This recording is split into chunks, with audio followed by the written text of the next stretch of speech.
Hello and welcome to Quick Charge. I'm Mikey G, and it's Monday, August 7th. Tesla has announced the departure of its longtime chief financial officer, Zachary Kirkhorn. Tesla didn't provide a reason for the departure, but it sounds like it's on good terms since Kirkhorn is staying at Tesla till the end of the year. Kirkhorn took on the role of CFO in 2019 after rising through the financial ranks at Tesla for 6 years prior.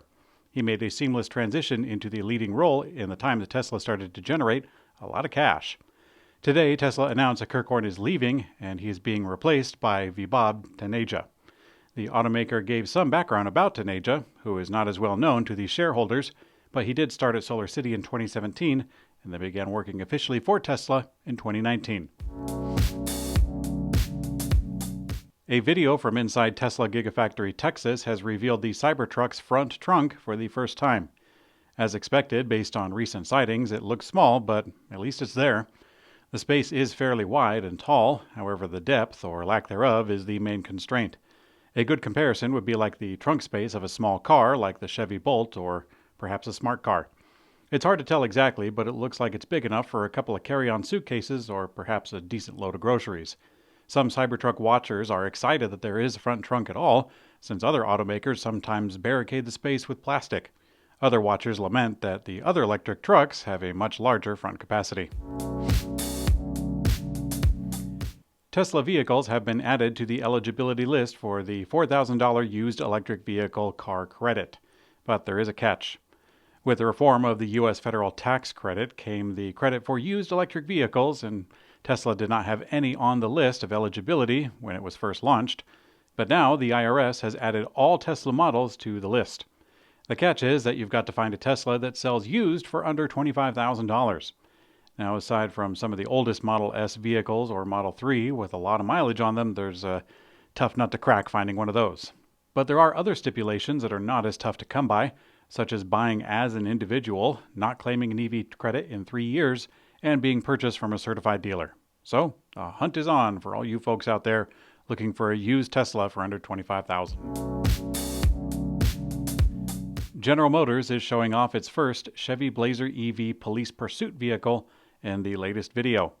The Chevy Blazer EV PPV, as they call it, features several police-specific features, including heavy-duty suspension, underbody skid plates, 20-inch steel wheels, and a certified speedometer. I guess that means the rest of us are non-certified. Powered by a 400-volt all-wheel drive system, the electric Blazer is capable of up to 498 horsepower and 531 pound-feet of instant torque, all to chase down those bad guys. It also includes a rear camera mirror, automatic ignition and shutdown, and disabled back door handles. The electric Blazer PPV's 105 kilowatt-hour battery provides a GM estimated range of 250 miles with the traditional safety equipment in tow. According to Bloomberg, Stellantis intends to introduce a second economically priced electric vehicle into the lineup under the Fiat brand, and that will happen 1 year from now. According to Fiat's CEO, the all-new vehicle will be priced under 25,000 euros and will take design cues from the Fiat Panda. If and when it does arrive, the new Fiat EV will join the EC3 from the other Stellantis brand called Citroën, and that will be the second EV model priced below 25,000 euros. No word yet on if the U.S. market will see the new Panda-inspired EV.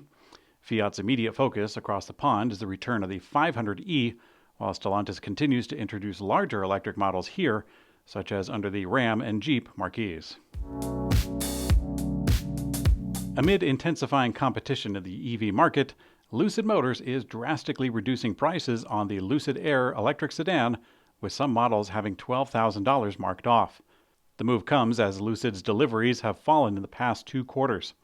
Coming off its strongest quarter in the 4th of 2022, delivering 1,932, Lucid's deliveries fell to 1,406 in the first quarter and 1,404 in the second quarter.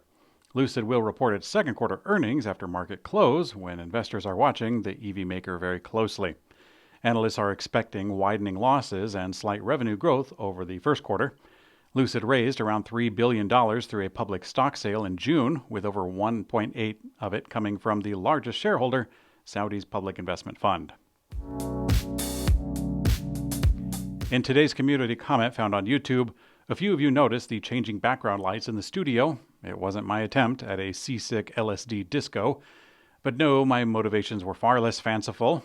While getting ready to film, I glanced at the remote control for the lights and saw the word smooth. I tried it out and noticed that it didn't look smooth, and I started to laugh. I figured it was Saturday, so why not have a bit of a kick, so I just left it turned on. I totally goofed up the color of anything in the frame throughout that episode, including my own face, which was kind of fun. But at any rate, thank you for enduring that visual carnival, and thanks for watching Quick Charge. I'm Mikey G, and I hope you have a great day.